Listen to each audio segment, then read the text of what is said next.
We're going to do a little must-see TV. Is there somebody or something out there right now that you just can't take your eyes off and that people need to be watching as they head into their sports weekend? Yes, Jenny. Paul George is the MVP of the NBA right now. All-Star break coming up. Russell Westbrook's getting his triple-doubles, but PG-13 is on fire. Back-to-back 40-point games.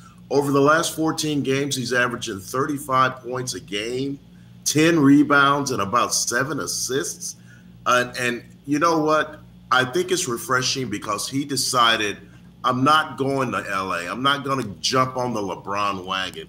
I'm going to stay in OKC, a smaller TV market. I'm going to stay with one of the best players in the league, and we're going to make a run at the title in the West against the Warriors and teams like that. He's having a great year, and I can't wait to see what the second half brings for PG-13 and the OKC Thunder. Yeah, to watch him in person, Cedric, I know most people are watching him on television, but to see him in person, it's even better than you might imagine. He's so under control. He's been so efficient. You have to really look hard to find games where he doesn't shoot a very good percentage or turns the ball over a bunch. Just that ease with which he's playing right now, and the fact that he does it on both ends of the court. It's really going to be interesting to see. The NBA voters are, they're a pretty analytical bunch. They look really deeply at the numbers. Defense, I don't think will win Paul George the MVP, but it's impressive to see him make those plays, those defensive plays down the stretch. You know, we joke about Russell Westbrook will get angry and he'll have a mad foul. He'll foul somebody because he's so angry that he didn't get a call or something went wrong. Paul George doesn't get mad fouls. He gets mad steals. He just goes down and takes the ball from people.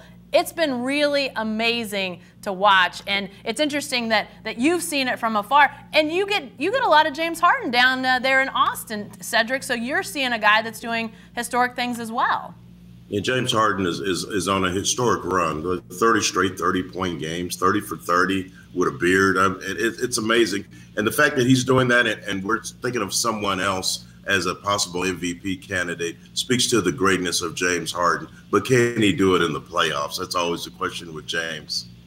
Yeah, definitely. So I got a must-see TV. And Cedric, if you're in our neck of the woods, the Big 12 footprint, you might be looking for some college basketball to watch that's good, because the Big 12 been a little sketchy this year. I'm going to throw out Tennessee on a 19-game winning streak. If you want to check out some good college basketball, I think the Volunteers might be a good watch. And Cedric, as I've seen Tennessee roll up these wins, it's been impressive because they've been a program on the men's side that hasn't been where they are now, top of the rankings, best team in the country. But I'm curious from your perspective, are people in Austin keeping up with Tennessee because of Rick Barnes, the head coach down there who was at Texas for so long, beloved by a lot of Longhorn fans? What's the reaction to Rick Barnes now coaching the top team in the country?